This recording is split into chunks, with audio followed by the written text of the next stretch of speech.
Já aqui, né? Então vamos começar formalmente. Bom dia para todos, meus queridos alunos.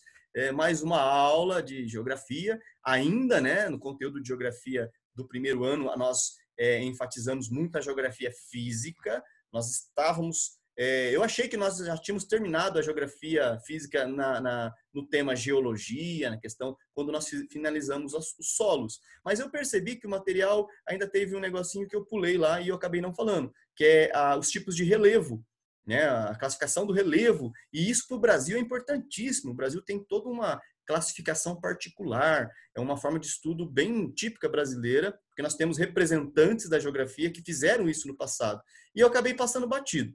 Então, pessoal, aquele título que eu coloquei, que é Introdução à Climatologia Terrestre, aquilo eu vou deixar talvez uma videoaula para vocês, ou na próxima semana a gente começa já a estudar isso. Mas é mais provável que na aula de amanhã ou é quarta que vocês têm uma aula de pesquisa, que não é videoaula. Aí eu deixo uma videoaula que eu já fiz em outro colégio e um material para vocês começarem a estudar, que eu acho que aí fica mais rapidinho o nosso trabalho. Alguém mandou aqui, a Laís, meu pai usa o Meeting em reuniões com a empresa dele e o grupo, Boticário, manda uns perfumes para nós aí, velho, ó, tô precisando. Normalmente é melhor que o Zoom, além de ser mais seguro. Eu também acho. A minha esposa, ela dá aula só pelo Meet, ela fica uma hora inteira dando aula, não tem aquele probleminha de 40 minutos, né? Porque o nosso é gratuito. E a gente oscila bem menos. O Zoom, ele dá umas travadas nervosas. Por isso que eu quero mudar do meu Note para o PC, que ele tem mais potência, né? Não é muito, mas tem. Beleza? Então vamos voltar aqui, eu só termino de explicar. Obrigado, tá, Laís? Pelo comentário. Eu só quero explicar para vocês que a gente vai continuar e finalizar hoje o estudo da geografia física, no caso, geologia. Então, quando eu falo de geologia, eu já expliquei a formação do relevo, já expliquei como que são os movimentos orogênicos, epirogênicos, como que é o intemperismo que desgasta as rochas, né? Aí é um estudo da geomorfologia. Mas para a gente, geologia, para o ensino médio, fica de boa assim.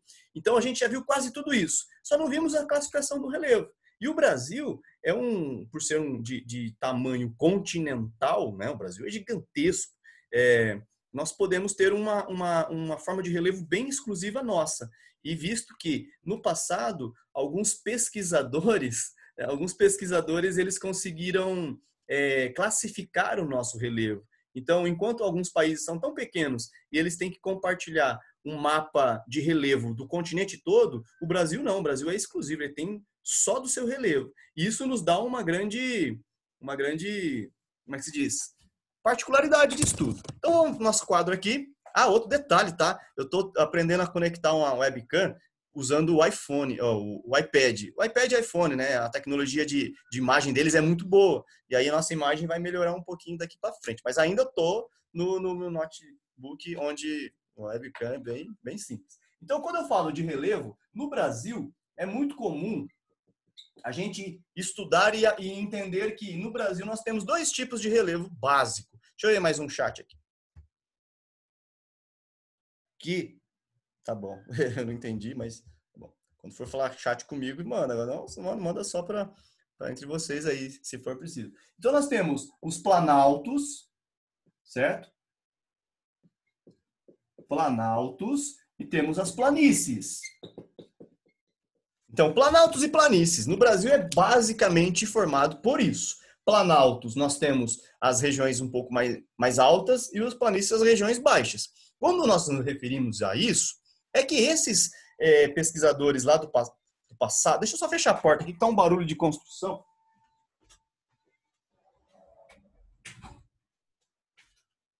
Os caras estão serrando uma viga ali e fica aquele barulhão ali, a gente não consegue ter aula, certo?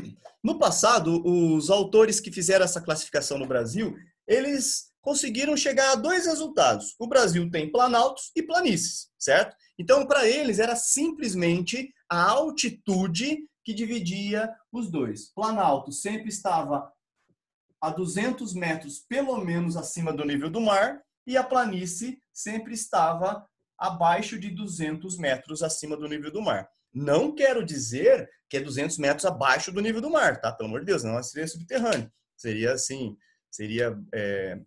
plataformas oceânicas aí no caso. nesse caso aqui, é sempre acima do nível do mar. Então, tem aqui, ó, nível do mar, certo? Então, o que tiver até 200 metros acima é uma planície. O que estiver acima de 200, aí é considerado um planalto. Desde que tenha um formato plano. Porque se eu falar, não, mas peraí, eu tenho uma região que é assim, ó. Isso aqui já é montanha. Então, isso aqui já não é planície nem planalto. Mesmo que esteja a 1.000 metros, 200 metros, aí já é uma outra forma de relevo. Então, o Brasil, ele é característico porque é uma região muito antiga, certo? Uma região que tem, num tempo geológico, ele tem em torno de, sei lá, parte da superfície terrestre brasileira tem mais de 1 bilhão de anos. Tempo geológico, por favor, não confunda com tempo religioso. Mas o desgaste do Brasil foi muito grande. O que antes poderia ser grandes montanhas foram se rebaixando e se tornando planaltos. E regiões que antes poderia ser mar ou grandes buracos, né, entre a crosta, foram sendo depositados sedimentos e viraram planícies, certo? Então, eu vou compartilhar a tela. Deixa eu só ver o chat aqui. Deixa eu ver quem que... Aê, prof. Isso aí, Giovana. Tá? Dentro desse compartilhamento... Eita, peraí, que eu não abri ainda. Só um minutinho. Deixa eu abrir aqui. Ei, professor. Aí você quebra as pernas. Só um pouquinho. Tá aqui já no meu note.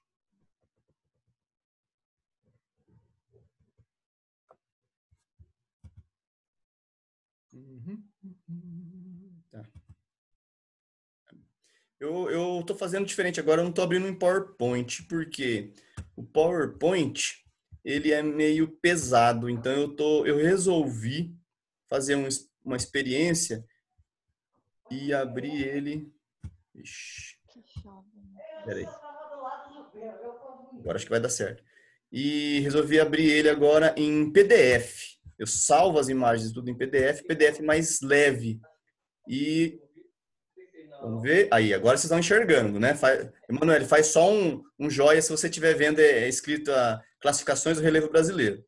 Isso, obrigado. Esse feedback é importante para mim aqui. Quando eu fico sozinho falando, eu falo só bobagem. Então, o Brasil ele tem toda uma classificação do relevo. Tá. E quando nós falamos do relevo brasileiro, a gente tem mais ou menos que visualizar uma imagem parecida com isso. Certo? Oi? Ó, o microfone aí, por favor. Hein? Quando nós falamos em relevo brasileiro, eu falei de planalto e planície. Então, deixa eu pegar só um desenho aqui para ficar mais... Eita. Aqui, ó. Planalto, certo? Então, planalto e planície. Seguindo a linha, o planalto estaria nessa região aqui, certo? E a planície seria essa parte mais baixa. Então, o que vai diferenciar as duas formas de relevo, na verdade, é a altitude. Perceba que o planalto é mais alto que a planície. Então, quem mora na linha do mar, no nível do mar, nas capitais do Nordeste, ou em Santos, ou em Rio de Janeiro, com certeza lá é planície. Quem mora na nossa região, por exemplo, né, nós moramos numa região planáltica, que estamos a 570 metros acima do nível do mar, em média, certo? É um pouco alto, consideravelmente alto. Existem planaltos mais baixos, que estão de 200, né, 300, 400 metros no nível do mar. Isso vai ter uma influência para nós? Não percebemos. A influência que nós podemos citar é uma influência climática, certo? Então, para o Brasil, a classificação ficou durante muito tempo dividida entre regiões de planalto e regiões de planície. Minha internet está ficando ruim, já avisou aqui, tá? Então, vou voltar lá na imagem que precisa para a gente continuar essa aula. Quando eu falo na classificação do Brasil, é importante lembrar a imagem, reconhecer a imagem deste cidadão, certo? Esse cidadão, o nome dele é Haroldo de Azevedo. Cidadão não, é um tiozinho, né, que já faleceu há muito tempo. Na verdade, ele faleceu em 1974 e quando ele começou o seu estudo, ele fez a classificação, foi o primeiro brasileiro, o primeiro geógrafo brasileiro a fazer a classificação. Deixa eu ver o chat aqui, porque acho que alguém está mandando alguma coisa importante, ou é só uma zoeirinha, velho. Travou tudo. Tá travando muito. Eita peste. Vamos tentar zerar de novo. Tá, já observei, pessoal. Então, travou. No caso, foi a minha internet, tá? A minha...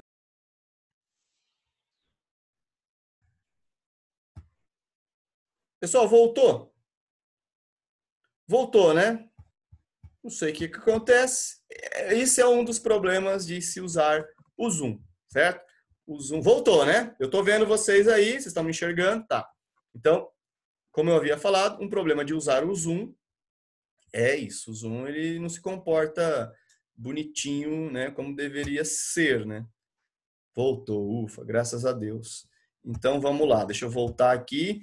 Por isso que eu estava compartilhando em PDF, que o PowerPoint ele trava mesmo, e aí é mais frequente isso. Bom, agora enxergando novamente a tela do tiozinho, né? O Haroldo de Azevedo foi o primeiro geógrafo a classificar a forma de relevo do Brasil. Olha a idade que ele nasceu aqui, tá? Em 1910 e faleceu em 74, ou seja, já é muito tempo atrás, né?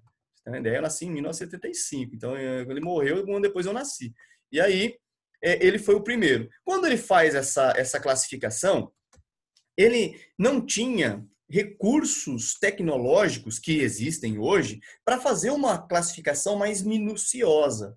Então, por isso que lá no passado, ele simplesmente usou alguns atributos para falar que no Brasil existem planaltos e planícies. Então, esse foi um dos argumentos do seu estudo. Na verdade, ele estava além do tempo dele, tá? Enquanto alguns países nem sabiam o que era relevo, o Brasil já estava caminhando aí para uma organização da sua geografia. Então, o Haroldo de Azevedo, ele fez algo que, né, cabia para ele fazer e dividiu o país em planaltos. Ó, preste atenção aqui embaixo, ó, planaltos e planícies. Professor, por que tem dois planaltos, um laranja e um verde? É que, na verdade, ele separou duas grandes regiões planálticas. Ele dá uma característica aqui em cima, no norte do Brasil, e chama de Planalto das Guiânias, porque ele, identificando essa região, ele percebeu uma altitude, né, muito grande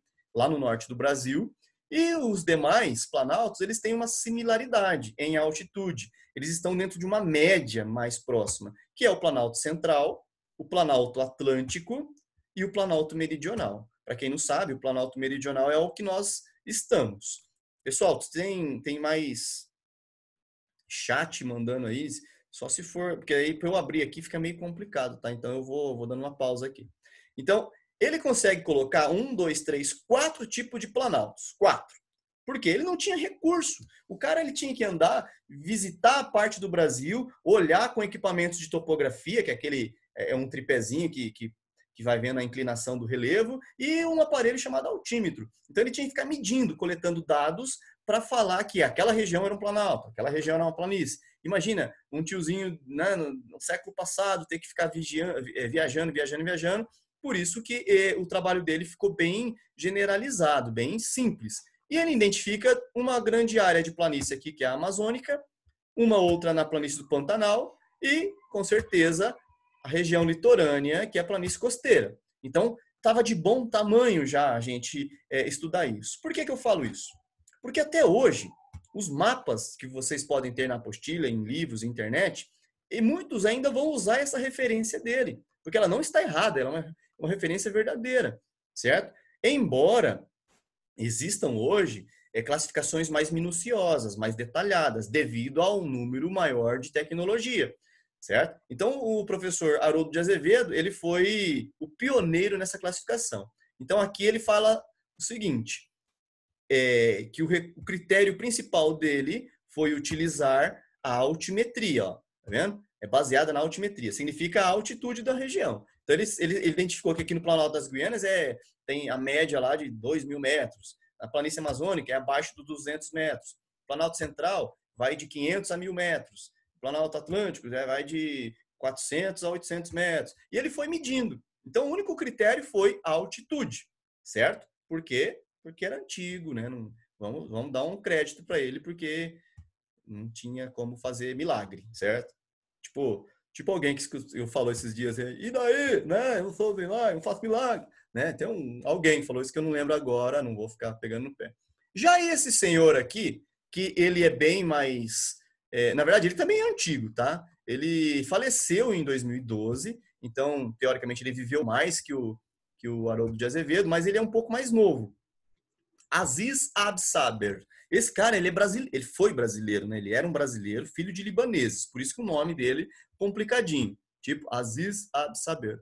Ele realizou esse estudo e incorporou um pouquinho de mais conteúdo naquela classificação antiga, aonde aquela classificação era apenas pela altimetria. O professor Aziz Absaber, e que ele é muito reconhecido pelas faculdades, né, estaduais, federais, ele criou algumas divisões entre os próprios planaltos. Então, ó, se você contar quantas classificações tem aqui, você vai perceber que tem um número um pouquinho maior. Se eu não me engano, tem 9 classificações aqui, enquanto que a do professor Haroldo, que é o anterior, tinha apenas 7. Ó, vamos contar. 1, 2, 3, 4, 5, meio falhado, 6, Planalto Brasileiro ali é normal, 7, 8, 9, eu me enganei, são 10 formações de relevo, certo? Na qual ele coloca alguns planaltos a mais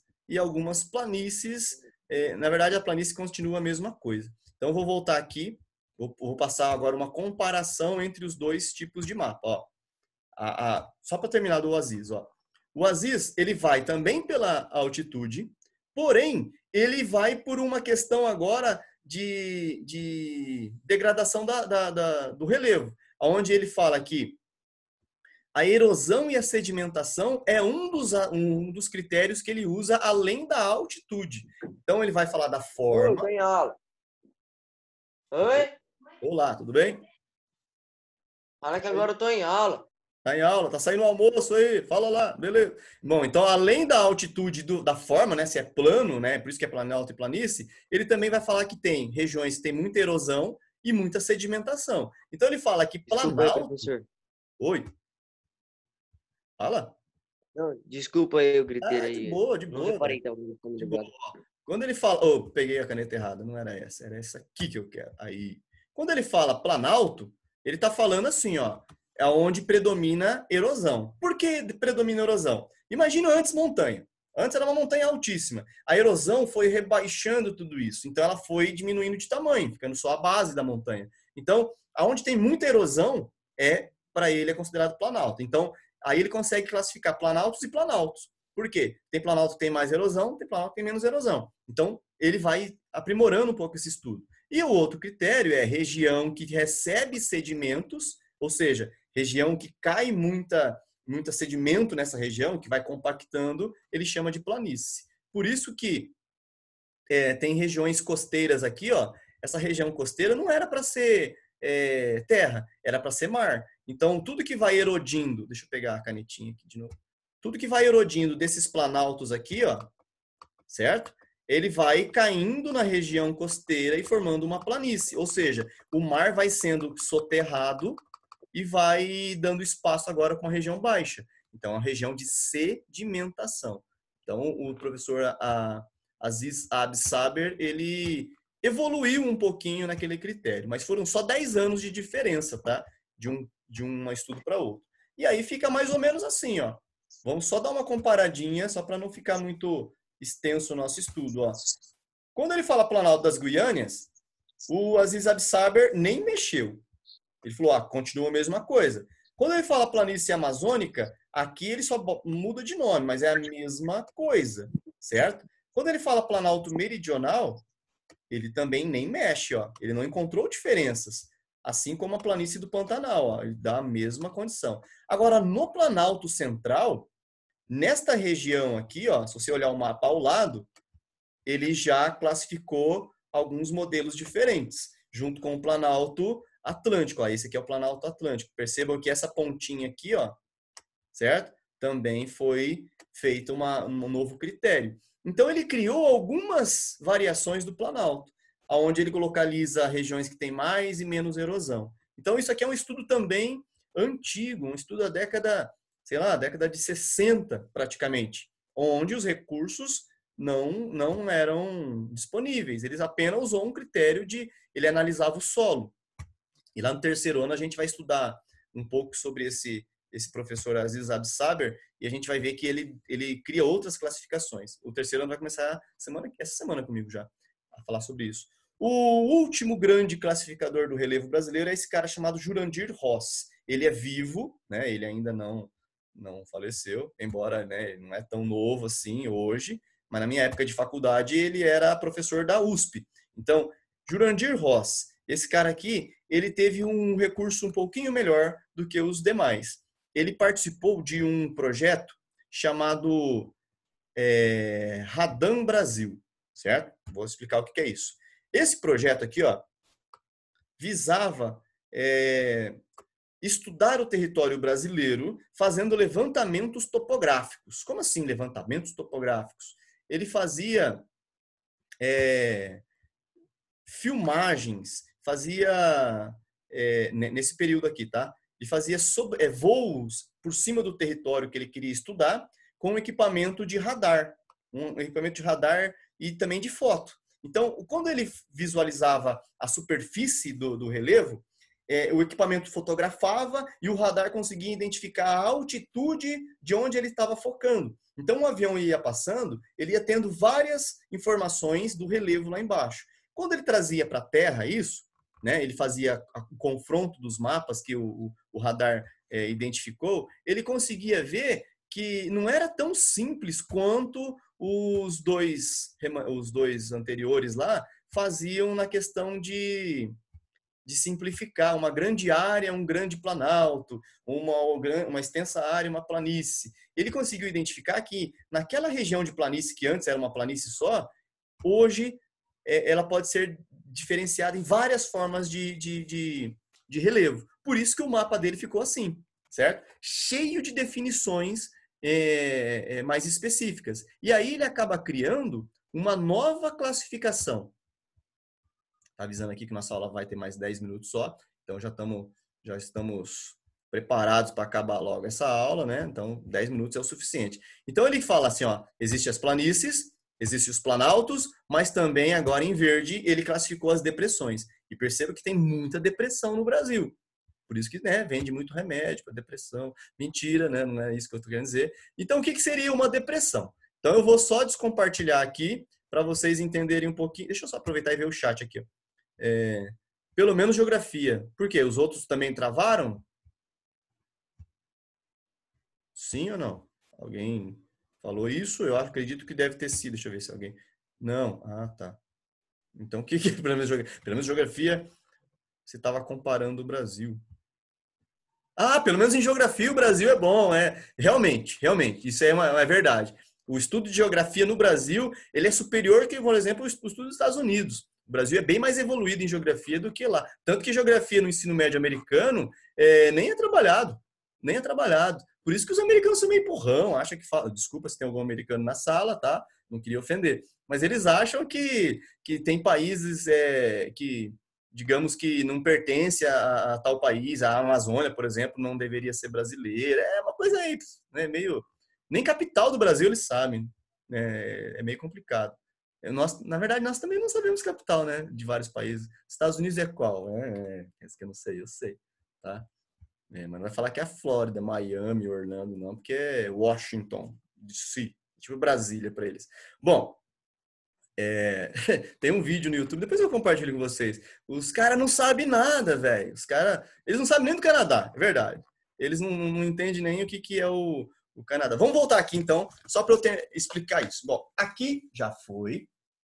Então, quando ele fala de depressão, ele pode estar relacionando a uma área, por exemplo, aqui, né, montanhas no fundo, aqui na frente umas montanhas. Perceba que essa área do meio aqui, ó, ela ficou sem nada. Então, se eu tenho uma região que ao lado eu tenho montanhas, uma região mais alta, isso aqui é uma depressão, certo? Para ele, isso é uma depressão. Então, a região que tem ao seu redor regiões mais altas está numa depressão. Mas não é o caso do Brasil, certo? No Brasil é um pouco diferente. o relevo. Não sei se ficou bem detalhado, mas no Brasil é assim, ó. Planaltos predominam no Brasil. Então eu posso ter planaltos, lá no fundo um planalto, aqui na frente um planalto, aqui um planalto. Então, quando eu olho para essa região de planaltos, eu percebo que aqui e aqui são regiões mais baixas. Então, aqui se localiza uma depressão. Vou fazer um 3D aqui para vocês entenderem melhor. Aí sim, professor. Aqui é uma região de depressão e a imagem que eu vou compartilhar é mais fácil para vocês entenderem. Então, uma região mais baixa do que o vizinho. E o professor Jurandir Ross, ele identificou exatamente isso. Muitas regiões no Brasil são formadas por depressões. Não são nem planaltos nem planícies, são um intermédio entre esses dois. E aí a área verde fica para a gente entender isso. Só que, fora esse estudo, fora essa observação que ele faz, olha o tanto de planalto que ele consegue catalogar. Ó.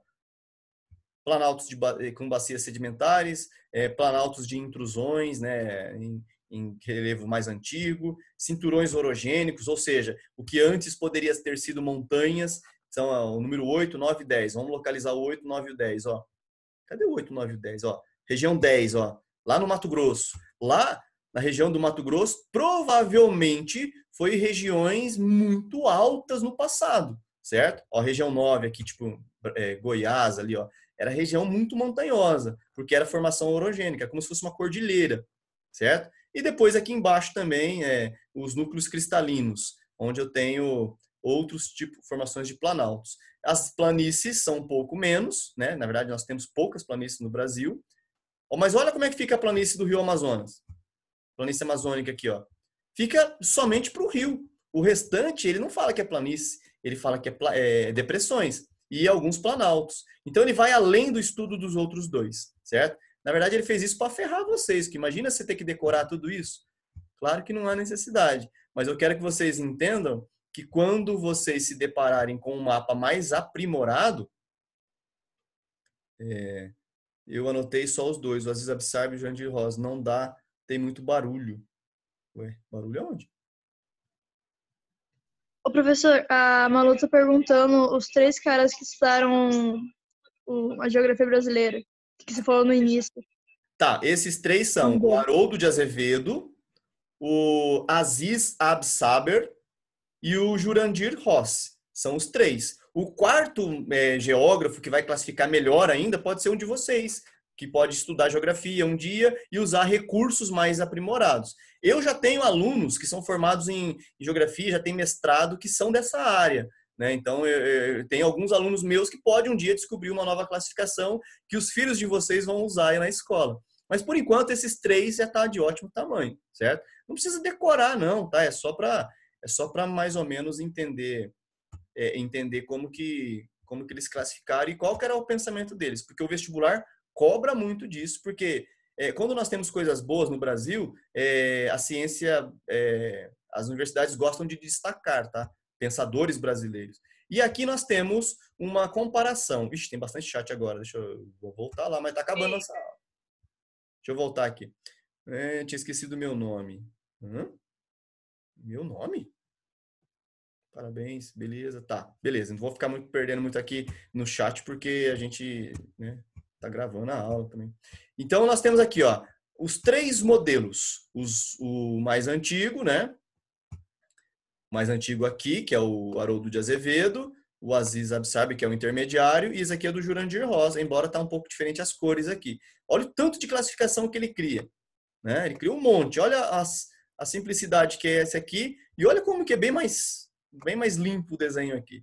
Qualquer um dos 3 pode ser cobrado num vestibular. Então, é só para você entender mais ou menos que, de acordo com os recursos que eles tinham na época, eles conseguiram catalogar. Não é porque um é mais inteligente que o outro, não, tá? Então, fique bem claro essa definição. Então, aqui voltamos. O Brasil, ele não tem praticamente essa forma aqui, ó, né? Isso aqui o Brasil não vai ter, a não ser um resquício de uma serra mais alta, né? Tipo a Serra do Mar. Se a gente comparar a altitude das montanhas aqui com o da serra, a serra é como se fosse um anão perto de um jogador de basquete. É uma definição bem boa, mas quem acha que Serra do Mar é alta nunca viu uma montanha de perto. E outra, a Serra do Mar pode ser até alta, pode estar a 1.400 metros de altitude, mas é um pico só que chega àquele extremo. O restante é sempre mais baixo. As montanhas não, elas têm uma média alta, uma média de 1.000 e poucos metros de altitude. Já a serra já é uma coisa bem menor. O Planalto, então, eu tenho um Planalto aqui e eu tenho outro Planalto aqui, ó. Só que este vão aqui seria a depressão, certo? E por último, a planície aqui para consolidar aí as formas de relevo. Deixa eu só voltar para o meu quadro. Eu já aproveito e já visualizo esse chat aí. Não, na verdade, assim, ó, quem nunca saiu do Brasil, veja bem o que eu vou falar. Quem nunca saiu do Brasil e nunca foi lá mais próximo aqui, tipo, por exemplo, para Bolívia, para o Chile, para a Argentina, quem nunca saiu do Brasil provavelmente nunca viu uma montanha na vida, certo? Eu morei no Japão. Eu morei no Japão e o Japão, onde os japoneses moram, onde a gente trabalha e tem as cidades, é uma planície, é na beira do mar. Mas toda vez que você olha para dentro do continente, do país, né, que é uma ilha, né, mas para o interior do país, você lá no fundo você vê as montanhas que estão a dezenas de quilômetros de distância de onde a gente mora. Então lá no fundo parece um serrote, assim, ó, cheio de elevações. Quando você chega perto da montanha, você vê que a montanha é gigantesca, certo? A base da montanha é gigantesca. Então, se você for para a Cordilheira dos Andes, maior ainda. No Japão, as montanhas são pequenas, tá? Então, deixa eu só voltar aqui para explicar o último, que é a escarpa, e o nosso tempo está no último minuto. Escarpa nada mais é do que a diferença entre planalto. Eu tenho planalto 1 aqui, planalto 2 aqui. Então, escarpa é essa região de parede. Então, isso aqui pode ser bem extenso. Ó. Isso aqui também pode ser extenso. O que vai promover isso? É que o relevo poderia ser único e um movimento orogênico empurrou um pedaço para cima e ficou um degrau mais para cima. Então, o paredão é uma escarpa, se for, né, cortar o estado inteiro, o país inteiro é uma escarpa. Se for só uma cidade aqui que está olhando para cá, esse paredão, que é uma forma turística, isso aqui vira uma chapada.